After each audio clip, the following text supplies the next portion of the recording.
YMCA of Central New York, like so many, continuing to work at rebounding from all the pandemic has thrown at it. The Y also marking an anniversary early next month. It'll be the 1-year anniversary for Bertram Lawson as president and CEO of the Y.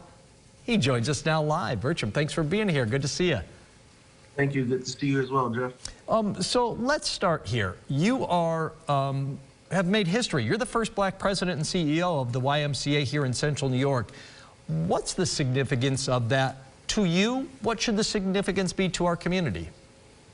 Well, to me, it's very exciting that, I had the opportunity to be in this space and place in this role.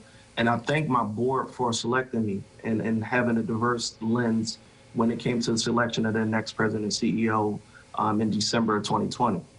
And for me, it shows the ability that we are progressing in our world and the representation for young people that are African-American and others who may be older than me, to see that the struggles that we have faced as a group in America come to some level of fruition, to seeing that a person that looks like them, African-American, sitting in the seat at this time. But my goal is to be the best president and CEO for this association, regardless of color.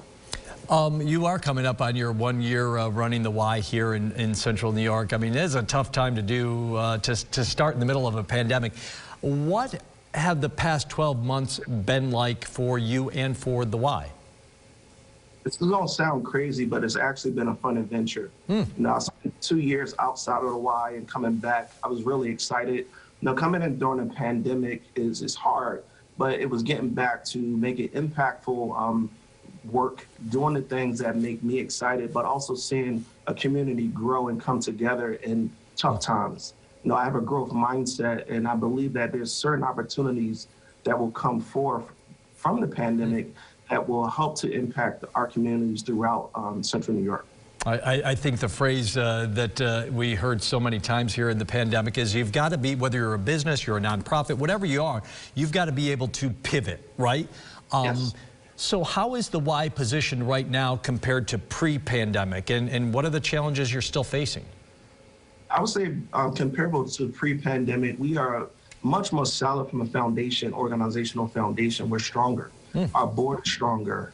We have more people that we've brought into the organization, hiring locally, but also bringing in talent from across the country to help us reach our goals and objectives. But the main thing is to ensure that our members and communities get the programs and services that they need. So I believe we're poised to do some awesome things and execute at a very high level. And I think that makes us a little bit better than what we were pre-pandemic and going into a rebound stage. So what would you say are some of, pick a couple of specific things for me, biggest accomplishments for the Y and for you during this first year of your heading up the YMCA here? I would say that some of the things I would highlight is the investments we've made in regards to our staff team. During these trying times, we lost staff, but we were able to bring people back and increase their pay, provide different career paths for people that didn't have them before, create more benefits and value to them working for us, which impacts our local economy.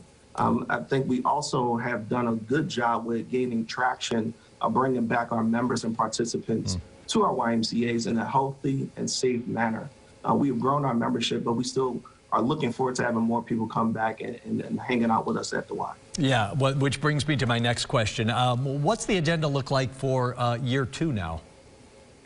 Well, my agenda and the strategic direction is really to expand our services to underserved communities that we have historically underserved as an organization. Also bringing forth youth development programs that help to combat certain social ills that the city of Syracuse is facing, as well as our county. And also bringing forth programs that focus on chronic disease prevention, which I believe, and there's studies that say, will help in regards to pandemics and getting people prepared and becoming more healthy, and also elevating the necessities of getting rid of health disparities and bringing forth health equity in our community and in the state of New York.